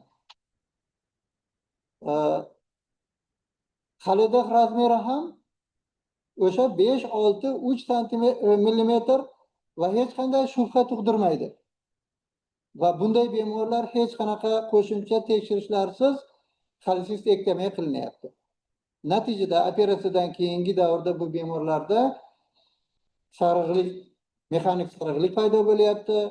Operatsiyadan keyingi davrda xalidi razmeri kengayganligi yoki boshqa asoratlar kelib chiqyapti. Chunki ventilni kamin tosh bor bemorlar hech qanday sarig'lik bo'lmaydi va xalidi razmeri normada bo'ladi. Aynan bugungi kunda xolestektomiya yoki laparoskopik xolestektomiya ko'p bo'lganligi uchun ko'pchilik bu holatlarda qo'shimcha tekshirishlar o'tkazmasdan operatsiya qilingandan keyin operatsiyadan keyingi asoratlar yuzaga kelyapti. Bir vaqtlar bundan bir 15-20 yil oldin hammalari juda yaxshi bilasizlar, shunday taktika qo'llanilgan ediki, har qanday xolestektomiyaga ketadigan bemor interoperatsion falangografiya qilinishi kerak edi. O'sha paytdagi tahlillarni agar ko'radigan bo'lsak, o'sha paytda interoperatsion holatlarda ko'pchilik holatlarda xalidixda tosh va stenozlar topilgan edi interoperatsionda. Va ular o'z vaqtida to'g'rilangan edi. Hozirgi oxirgi 15-20 yilda bunday taktika yo'q. Shuning uchun hamma to'g'ri kelganda xolestektomiya qilishyapti-da, natijada operatsiyadan keyingi asoratlar ko'payadi. Aynan dissertantning ishi mana shu operatsiyagacha aniqlanmagan stenoz borligi yoki tosh borligi, xalidixalitiyat borligi aniqlanmagan bemorlar uchun qilingan va bu aynan o'shanday asoratlar ko'payganligi uchun dissertant interoperatsion mana shu yangi davolash usullarini taklif qilgan, interoperatsion yangi diagnostika usullarini taklif qilganki, o'shanday bemorlarda, klinikasi yo'q bo'lgan bemorlarda stenoz holatlarini, fatera so'rg'ichi stenozi va terminal umumiy o't yo'llarining terminal qismida o'tuvchanligining buzilishini holatlarini aniqlash va interoperatsion va uni nafaqat aniqlash, diagnostika qilish va to'g'rilash ustida ish olib borgan. Shularni hisobga olgan holda bugungi bu dissertatsiya albatta aktual temada olib borilgan. Dissertatsiyaning kirish qismida ilmiy tadqiqotning dolzarbligi va zaruriyligi ilmiy adabiyotlarda keltirilgan obyektiv faktorlarning faktlarga tayangan holda asoslab berilgan va tadqiqotning respublika fan va texnikasining ustuvor yo'nalishlariga to'liq muvofiqligi ko'rsatilgan. Tadqiqotning ilmiy yangiligi va ilmiy amaliy zarurligi hamda olingan natijalarning bu sohadagi ahamiyati, tadqiqot natijalarining amaliyotga tatbiq etilishi, chop etilgan ishlar va dissertatsiya tuzilishi haqidagi ma'lumotlar aynan dissertatsiyaning kirish qismida keltirilgan va bu yerda dissertatsiyaning maqsadi, vazifalari, erishilgan yangiliklari barchasi kirish qismida keltirilgan. Dissertatsiyaning xalidixalitiyatlarda xalidix terminal qismi fatera so'zqichini o'tkazuvchanligining buzilishlarining ayrim jarrohlik muammolari deb nomlangan adabiyotlar sharhida, ya'ni birinchi bobda avtor, muallif aynan bugungi kunda umumiy o't yo'llari terminal qismining torayishlari, o'tkazuvchanligining buzilishi va fatera so'rg'ichning stenozlari, xalidixalitiyat fonida bo'ladigan diagnostika usullari bizni respublikamizda bajarilayotgan ham, boshqa chet ellarda ham bajarilayotgan barcha adabiyotlarni o'rganib chiqqan va ularning sharhlari keltirilgan. Shu bilan birga ulardagi kamchiliklar ham ko'rsatilgan bu bobda. Kamchiliklar ko'rsatilgan va bobning oxirida xulosasida dissertant o'z oldiga vazifalar qo'ygan, o'sha aniqlangan kamchiliklarga asoslangan holda dissertatsiyada qo'llanilgan klinik materiallar va tekshirish usullari deb nomlangan ikkinchi bobida aynan materialni dissertant o'z nimasida 206 bemorning ma'lumotlari, to'liq ma'lumotlari keltirilgan. Ulardan demak 102 tasi nazorat guruhida, 104 tasi asosiy guruhda bo'lgan va bu bemorlarning barcha statistik ma'lumotlar keltirilgan. Dissertatsiyaning 3-chi o'ttosh kasalligi epidemiologik xususiyatlari va bemorlarning antropometrik jihatlari deb nomlangan 3-chi bobida dissertant o'ttosh kasalligini aynan ikkita respublikamizdagi ikkita region, Qoraqalpog'iston avtonom respublikasi va Xorazm viloyatida o'ttosh kasalligining tarqalishi, u yerda bemorlarning qanday tashxislar bilan davolanganligi, operatsiyalar ko'rsatkichlari va bo'lgan asoratlar tahlil qilingan. Dissertatsiyaning 4-chi Xaldiqli-Tiyazlarda Xalidov terminal qismi va Faterov so'rg'ichning o'tkazuvchanligi buzilishining diagnostikasi deb nomlangan 4-chi bobida dissertant aynan diagnostikada bo'lgan kamchiliklar, aynan qaysi biz hozir men yuqorida aytib o'tilgan diagnostik jihatdan aniqlanmagan operatsiyadan keyingi asoratlar bo'lishi mumkin bo'lgan bemorlarni qanday qilib operatsiya paytida diagnostika qilish mumkin? O'sha oldingi 15-20 yil oldingi interoperatsion xolangografiyadan farqli 3 ta asosiy usulni taklif qilgan. Shu 3 ta diagnostik usul asosida shu guruh bemorlarni interoperatsion aniqlash mumkin. Bu yerda birinchisi ballonoxolangografiya. Ballonoxolangografiya bu dilatatsiya emas. Bu diagnostika usuli, rentgen kontrast diagnostika usuli. Ya'ni ballonni Xalidovni o'sha toraygan joyidan o'tkazib ballonni shishirib, kontrast yuborib, toraygan joy masofasini, kengligini aniqlash uchun ishlatilgan. Va shu bilan birga nafaqat stenoz borligi yoki o'sha aynan ventil toshlar borligi boshqalarni shu usul bilan aniqlash mumkin. Va ikkinchisi qo'shzon. Endi hamma vaqt ham kontrast ishlatmasdan bu yanada ham osonlashtirgan ikkita zond bilan o'sha toraygan joyini uzunligini aniqlash. Chunki operatsiya turida tanlashda qanday qilib bu toraygan joyini bartaraf qilish mumkin? Buni bartaraf qilishni xillari ko'p va bu aynan toraygan joyining necha santimetr yoki necha millimetr ekanligidan va uni qanchalik torayganligidan zavисит qiladi, shunga bog'liq. Shuning uchun dissertant demak uni uzunligini aniqlash uchun hech qanday rentgen kontrastsiz ikkita zond yordamida aniqlagan. Bitta zond demak o'tib 12 barmoq o'lchakdan Faterov sosovga tortilgan, ikkinchi zond orqasidan borganda qayerda to'xtadi, necha millimetrda. O'sha orqali protejonost aniqlangan. Qanchalik stenozning uzunligi qancha ekanligi aniqlangan. Va 3-chi hozir yana bir qancha savollar bo'ldi. Ultranozik fibroskop orqali aniqlash. Bu ham diagnostik usulda. Uni ichki kanali yo'q, rabochiy kanali yo'q. U bilan toshni olib bo'lmaydi yoki maydalab bo'lmaydi yoki toraygan joyini kengaytirib bo'lmaydi. Lekin u diagnostikani beradi. U orqali o'tib, Xalidovda stenozmi, o'smami, toshmi, nima ekanligini aniq ko'rish mumkin. Tag endoskopda oshqozon yoki 12 barmoqli ichakni ko'rgandek.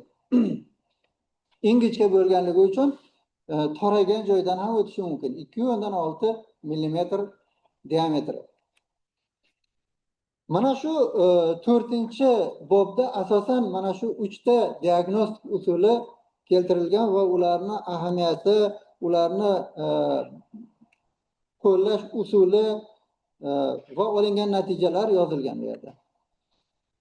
Dissertatsiyani Xaldiqli-Tiyazlarda Xalidov terminal qismi Faterov so'rg'ich o'tkazuvchanligining buzilishlarini xirurgik davolash usullarini takomillashtirish nomli 5-chi bobida aynan shu guruh bemorlarni stenoz yoki Xaldiqli-Tiyaz bo'lgan holatlarda interoperatsion aniqlangandan keyin qanday qilib bartaraf qilish mumkin? Shu bartaraf qilish usullarida dissertant yangi jarrohlik usullarini taklif qilyapti.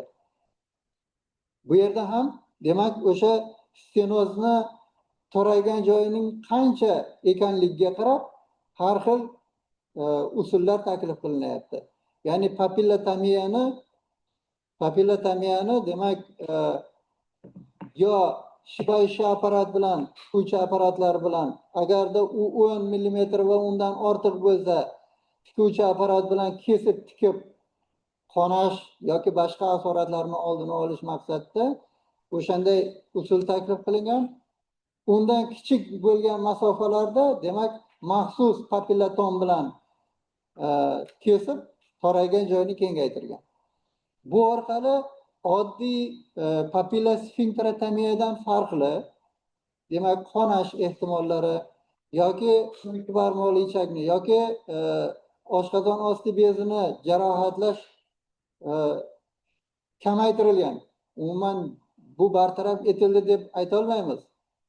Shunchalik mukammal bo'lishiga qaramasdan oldingi usullarga bugungi kunda biz rutin holatda ishlatib kelayotgan papillosfinkterotomiya, papillosfinkteroplastikadan farqli bu usullar ancha asoratlarni kamaytiradi. Va bu asoratlarni kamaytirilgan to'g'risida dissertatsiyaning 5-bobida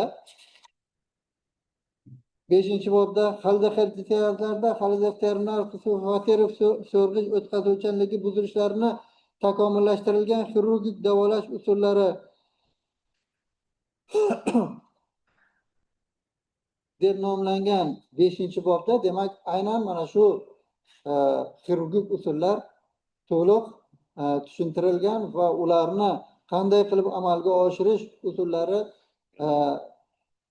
sxemalarda, bemorlardan olingan fotosuratlarda, interoperasion olingan suratlarda batafsil tushuntirilgan va misollar bilan keltirilgan. Xolidexalitiyazlarda xalidek terminal qismi so'rg'ich o'tkazuvchanligi buzilishlarini takomillashtirilgan xirurgik davolash usullarining amaliyotdan keyingi dastlabki natijalari 6-bobda keltirilgan. Ya'ni dissertant o'tkazilgan 104 ta bemorda o'tkazilgan diagnostik va davolash usullarini qanday natijalar berdi? Bular operatsiyadan oldingi holati, operatsiya paytida aniqlangan diagnostik holati, stenozlar, toshlar va boshqalar va operatsiyada bajarilgan operatsiya natijasida qanday natijalar olindi, operatsiyadan keyingi asoratlar va boshqalar hammasi demak 6-bobda keltirilgan. 7-bob aynan shu bemorlarni, shu guruh, 2 ta guruh bemorlarni 102 ta nazorat guruhidagi va 104 ta asosiy guruhdagi bemorlarni solishtirma tahlili keltirilgan. Bu yerda demak solishtirma tahlili shuni ko'rsatyaptiki, dissertant bajargan, amalga oshirgan diagnostika va yangi davolash usullari aynan shu bemorlarda asoratlarni kamayishini 58-dan 43ga, 68dan 43ga va ularni operatsiyadan keyingi davrdagi hayot tarzining yaxshilanganligi, o'tkazuvchanligini yaxshilanganligi, stenoz va boshqa umumiy o't yo'llari terminal qismi o'tkazuvchanligining buzilish holatlarini bartaraf etilganligi aynan tablitsalarda sifrlar bilan keltirilgan, solishtirma tahlil qilingan ikkala guruh bemorlar.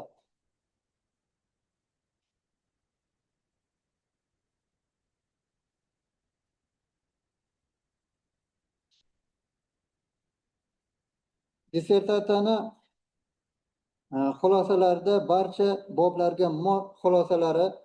boblarga mos ravishda ishlab chiqilgan. Ilmiy ish xotimasida ilmiy ishning barcha strukturalariga taalluqli qismlarda bayon qilingan fikr, takliflar, fikrlarning kiritilganligi, yangiliklarning erishilgan yutuqlari qisqacha xulosalar bilan natijalari keltirilgan. Xulosalarning barchasi original jarrohlik xarakteriga ega bo'lib, mazkur ishning yuksak ijobiy bahosi ham aynan mana shu yangi davolash, diagnostika va davolash usullarini samarali ekanligidan ko'rinib turibdi. Bu dissertatsiya xulosalarida keltirilgan. Dissertatsiyani temasi bo'yicha chop etilgan ilmiy ishlar jami 22 ta, shulardan 3 ta monografiya, 8 tasi uzoq xorijdagi jurnallarda chiqarilgan maqolalar va qolganlari respublika miqyosida chiqarilgan maqolalardan iborat. Ularning mazmun mohiyati dissertatsiyani 3, 4, 5 va 6, 7 boblarda o'z aksini topgan. Dissertatsiya kamchiliklariga kelsak, ularning ayrimlari ayrim takrorlanishlar dissertatsiyaning 1-bobida ham, 2, 3 boblarda ham, ayniqsa 4, 5 bobda takrorlanishlar, so'zlarning takrorlanganligi, orfografik, stilistik xatolik, kamchiliklar mavjud. Bu kamchiliklar prinsipial emas va dissertatsiyani mazmun mohiyatini pasaytirmaydi. Dissertatsiyadagi materiallar, yangiliklar ko'lami va ularning so'zsiz ilmiy amaliy ahamiyati fonida bunday kamchiliklarga jiddiy urg'u bermasa ham bo'ladi. Muallif bilan bo'lgan muloqotlarda menda tug'ilgan savollarga men o'z savollarimga javob oldim va ko'rsatilgan kamchiliklar to'g'rilandi va oxirgi nusxasida bunday kamchiliklar mavjud emas. Ruxsat bersangiz, xulosa qismini o'qib bersam. Marhamat. Toshkent davlat tibbiyot universitetining mustaqil ilmiy izlanuvchisi, tibbiyot fanlari nomzodi Otabek Zaripovich Yangiboyevning Xaldiqli imtiyozlarda Xaldiq terminal qismi Faterov so'rg'ich o'tkazuvchiligi buzilishlarini xirurgik davolash usullarini takomillashtirish mavzusidagi 14.0027 xirurgiya ixtisosligi bo'yicha tibbiyot fanlari doktori ilmiy darajasini olish uchun taqdim etgan dissertatsiya ishi mustaqil va to'liq yangilik yakunlangan ilmiy ish bo'lib, zamonaviy amaliy xirurgiya uchun dolzarb muammoni hal qiladi. Otabek Zaripovich Yangiboyevning dissertatsiyasi o'zining dolzarbligi, tuzilishi, ilmiy yangiligi, amalga oshirilgan ilmiy tadqiqot ishlar hajmi, natijalarini taqdim etish darajasi, vazifalarni hal etish uslubi va amaliy ahamiyatiga ko'ra O'zbekiston Respublikasi Oliy attestatsiya komissiyasi tomonidan fan doktori ilmiy darajasini olish uchun dissertatsiyalar uchun qo'yilgan talablarga to'liq javob beradi. Muallif esa 14.0027 xirurgiya mutaxassisligi bo'yicha tibbiyot fanlari doktori ilmiy darajasini olishga loyiq deb bilaman. E'tiborlaringiz uchun rahmat. Tabriklar, katta rahmat. Buning uchun. Otabek Zaripovich, sizga so'z. Marhamat.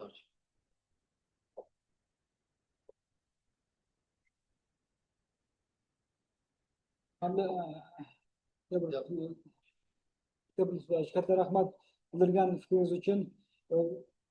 Dissertatsiyani ishi davomida olib bildirgan barcha takliflaringiz uchun, barcha tanqidiy fikrlaringiz uchun, o'tkazgan muloqotlaringiz uchun va natijada bizning dissertatsiyamizni sifatini yanada mukammallashtirishga, yanada yaxshilashga qo'shgan katta hissangiz uchun, vaqtingiz uchun katta rahmat. Yana bir marta cheksiz minnatdorchiligimizni bildiramiz. Rahmat. Rahmat. So'z Davlat tibbiyot instituti 1-son fakultet va gospital xirurgiya professori, tibbiyot fanlari doktori Salohiddinov Kamoliddin Zuhriddinov. Marhamat. Assalomu alaykum, hurmatli rais, Alisherovich, hurmatli a'zolar. Rasmiy opponent xulosasi Toshkent davlat tibbiyot universiteti mustaqil ilmiy izlanuvchi TFN Yangiboyevning Xaldiq terminal qismini va Faterov so'rg'ichini o'tkazuvchiligini buzilishlarini jarrohlik davolashni takomillashtirish nomli doktorskiy dissertatsiya. Hurmatli Alisherovich, ruxsat bersangiz, aksarlar juda mukammal, yaxshi, podrobno описание qilib berdi. Men eng asosiy dissertatsiya jarayonida bo'layotgan savollar va tavsiyalarni to'xtasam va xulosasiga o'tsam. Marhamat. Nima dissertatsiya litsenziyasi jarayonida quyidagi savollar va tavsiyalar yuzaga keldi. Tadqiqot guruhlarida ifoda noaniq va ikki ma'noli tushunchaga tushunish mumkin. Ma'lumotlar yig'ini joy haqida qarama-qarshi ma'lumotlar keltirilgan. Qoraqalpog'iston, Xorazm. Tadqiqot natijalari ishonchligi, bo'limi umumiy so'zlardan iborat, lekin aniq statistik usullari ko'rsatilmagan. Guruhlarni tadqiqot yillari uncha qiyosiy emas. Birinchi guruh 2012-2017 yilda qilingan, ikkinchi guruh 2018-23 yilda qilingan. 8 yil davomida diagnostika davolash taktikasi, yangi texnologiyalar joriy etilish va protokollar katta o'zgarishlarga uchragan. Asoratlanmagan xolelitiyaz va asoratlanmagan toshlik xoletsistit atamalari bir xil ma'noda ishlatilgan, ammo bu ikki xil tushuncha. Ifodalar umumiy sonli ma'lumotlar va statistik tasdiq etishmaydi. Xulosalarda umumiy iboratlarni olib tashlab, tadqiqot bilan tasdiqlangan natijalarni qoldirish lozim. Taqdim etilgan e'tiroz va takliflar dissertatsiyani jiddiy ijobiy natijasi putur yetkazmaydi. Qolaversa, bular yengil bartaraf qilinadigan kamchiliklar.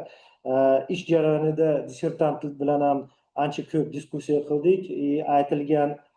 Qo'yilgan savollar va tavsiyalar dissertatsiya ish vaqtida o'zgartirildi, to'g'rilandi. Xulosa: shunday qilib, dissertant Atabek Zaribovich Yangiboyev tomonidan taqdim qilingan xolelitiyazda xolelid terminal qismi va Faterov surg'uch o'tkazuvchanligi buzilishi jarrohlik davolash takomillashtirish nomli doktorskiy dissertatsiya mavzusidagi ilmiy amaliy tadqiqot ishlar mustaqil bajarilgan, tugatilgan. Dissertatsiya mavzusi oliy ta'lim muassasalari ilmiy ishlar rejasi bilan bog'liq. Taqdim etilgan natijalari muallifning shaxsiy hissasi shubhasiz. Dissertatsiya obyektiv isbotlangan xulosalar mavjudligi O'zbekiston Respublikasining OA tomonidan 14.00.27 xirurgiya ixtisosligi bo'yicha fan doktori DC talablari to'liq javob beradi va taqdim etilgan muallif bu ilmiy darajaga munosib izlanuvchi deb hisoblaymiz. Rahmat, marhamat, shu dissertatsiya.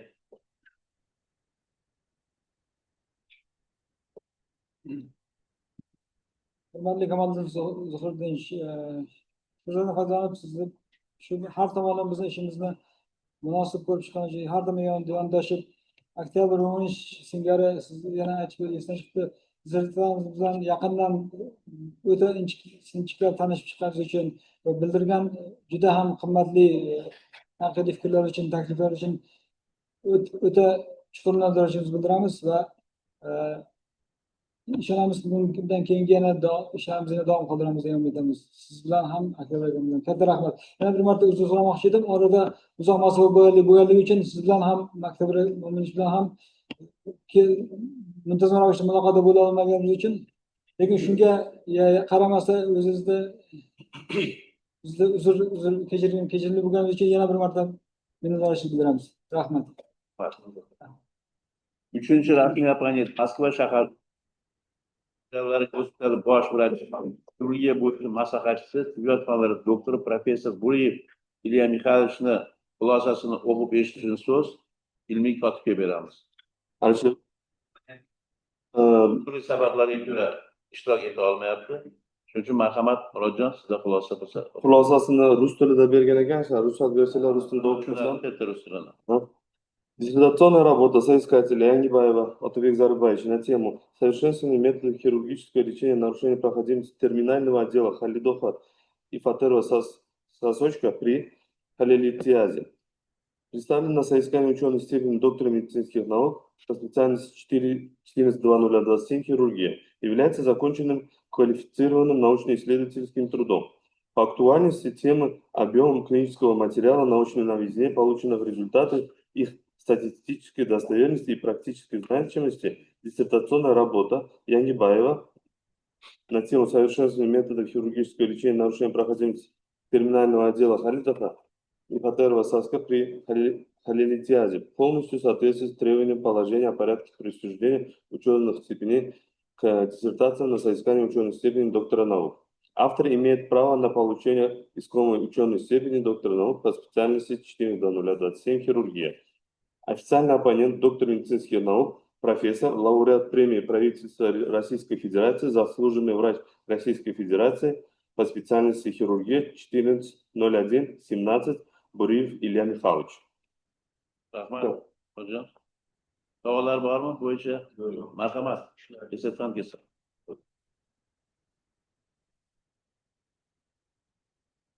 Qanday kengash qatnashchilari, kelazolari, ulardan foydalanib, Tushunarli. hurmatli Илья Михайлович, извините за то, что у нас так не получилось связаться, потому что большое расстояние между нами. Но я хотел выразить свою искреннюю благодарность за ваше участие в review of our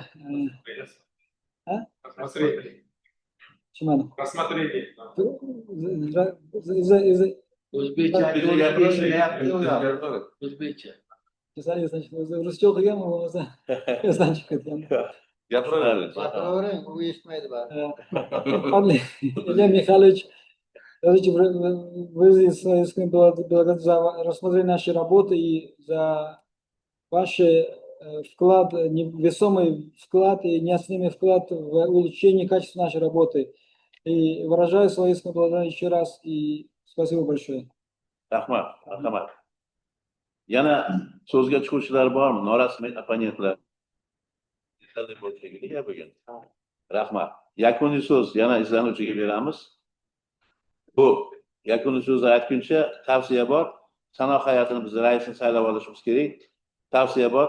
Tibbiyot fanlari doktori professor Hojimatov G'ulom Hajiyev saylasak. Qarshilar bo'lmasa agar. Marhamat, gapiravering. Rahmat. Hurmatli kengash a'zolari, hurmatli so'nggi so'zim qatorida eng asosiy minnatdorchiligim sizga, hurmatli ustozimiz Madad Mo'minovich bildirmoqchi edim. Chunki shu Andijon tibbiyot instituti jamoasining namoyish ilmiy faoliyat olib borishida sizning hissangiz cheksiz deb o'ylaymiz va ushbu ishimizni o'zini yakuniga yetkazishda o'zingiz bergan beg'araz yordamlaringizni ko'plab qo'llab-quvvatlaganiniz uchun va hamma joylarda e'tiboringiz uchun, mana shu hokim uchun qulay samimiy sharoit yaratib berganligi uchun cheksiz minnatdorligimizni bildiramiz yana bir marta. Va kengashning barcha a'zolariga ham shu yerda vaqtingizda ayamay qatnashishga vaqt topganingizlar uchun, mavzumizga qiziqish bildirganingizlar sababli va diqqat bilan tinglab eshitib va o'z qimmatli mulohaza va savollaringizni berganlari uchun yana bir marta minnatdorligimizni bildiramiz. Rasmiy opponentlarga yana bir marta qaytadan o'zimdan aytib o'tmoqchiman. Chunki ularning ham yuqori saviyada va xolis faqat tomonidan bergan tavsiyalari ishimizni yanada boyitishga katta hissa qo'shdi. Yetakchi yoshlar rahbarlariga, prezidentlarga ularga ham alohida o'zimdan minnatdorchiligimni bildirib o'tmoqchiman. Ilmiy kengash seminar raisi Muzaffar aka Nasirov va Murodjon akalarga ham qo'shimcha minnatdorchilik.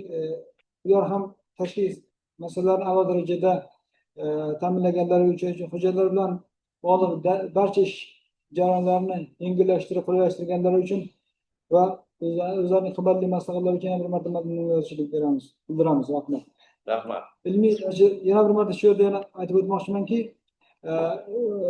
o'zimni ilmiy maslahatchim O'ktam aka Safayev Ismoilovga ham qo'shimcha minnatdorchiligimizni bilan ularning ham doimiy rahbarligi bebaho maslahatlari va e'tibori bizning ishimizga ham katta ijobiy ta'sir ko'rsatgan. Shuning uchun shundan tashqari men shu yerda o'tirgan oila a'zolarim ham otajonimga ham o'zimni cheksiz minnatdorchiligimni bildirmoqchiman. Chunki ularning qilgan xizmatlari umuman ta'rifga sazovor, ta'riflab bo'ladigan, so'z bilan ifoda qilib bo'ladigan darajada emas. Okajonim mana shu yerda meni yo'qligini bildirmasdan, uzoq masofada bo'lishimga qaramasdan shu yerda doimo meni yonimda turgani uchun hammalariga Onajonim, Rahmat. rahmat bilaman. Baraka. Shu fursatdan foydalanib turib, yaqinda kirib kelayotgan ustozlar kunini kirib kelishi bilan ham hammangizni yana bir marta tabriklamoqchiman va yurtimiz yaratilgan mana shunday sharoitlar uchun muhtaram prezidentimizga ham uning bildirib o'tkazmoqchiman. Uni ham e'tibori hozirgi kunda mana shu murabbiylarga bo'lyapti. Yurtimiz bugungi kelajagiga, ayniqsa siz kabi ustozlarga bog'liq bo'lganligi uchun prezidentimiz ham sizlarga yetarli darajada sharoitlar yaratib berishni va ularni yanada kengaytirishni har doim ta'kidlab kelmoqdalar. Katta rahmat e'tiboringiz uchun yana bir marta. Rahmat. Rahmat.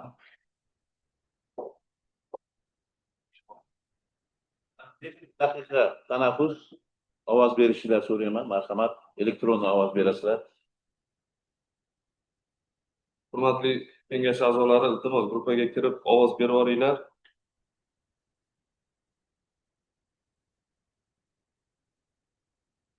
Uchta bo'ldi. 13 kishi bo'ldi. 16 ta bo'ldi. Marhamat. Toshkentliklar ham. Kengash a'zolari ovoz berishinglar so'raymiz. Telefoninglarga kirib, elektron. Onlayn.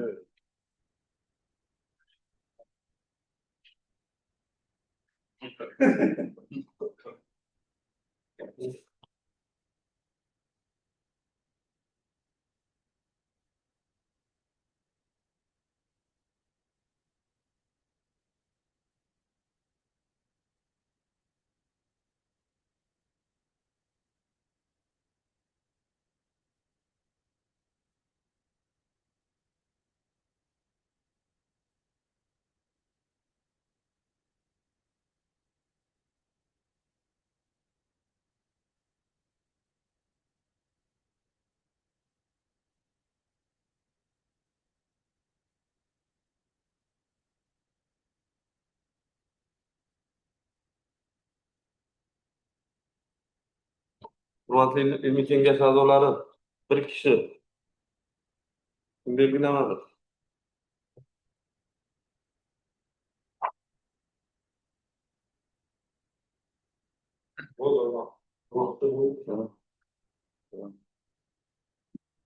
So'z sanoq raisi, hay'at raisi Tomjon Muqaddisga beriladi.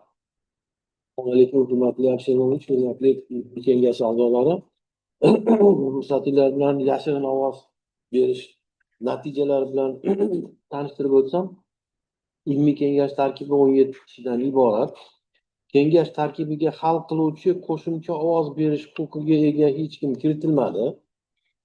Yig'ilishda kengashning 16 ta a'zolari ishtirok etmoqda. Yashirin ovoz onlayn ovoz berish natijalari Yangiboyev Otabek Zarifbayevichga tibbiyot fanlari doktori ilmiy darajasini berish to'g'risida 16 ta ovoz berildi. Ulardan rozi 16 ta, qarshi yo'q, betaraf yo'q. Endi ruxsatinglar bilan shu sanoq komissiyasini ushbu bayonini tasdiqlab berishlarini so'raymiz. Rahmat. Marhamat, tasdiqlab qo'yishlar so'rayman. Yo'q, rahmat. Bir ovozdan tasdiqlandi. So'z tansifiy belgilar ko'rsatilgan xulosa loyihasi bilan tanishish uchun ilmiy kotibga beriladi. Marhamat, murojaat. Hurmatli ilmiy kengash a'zolari, gruppaga tashlagan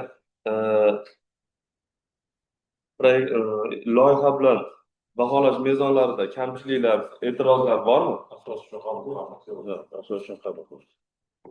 Unda dissertatsiya tasnifiy belgilariga o'tishga ruxsat berasizlar. Birinchisi, dissertatsiya natijalarining tavsifi. Dissertatsiya natijalarining yangilik darajasi. Dissertatsiya natijalarining qiymati. Dissertatsiya mavzuning rejalashtirilgan ilmiy tadqiqotlar bilan bog'liqligi bu standart 4.2 bo'ladi.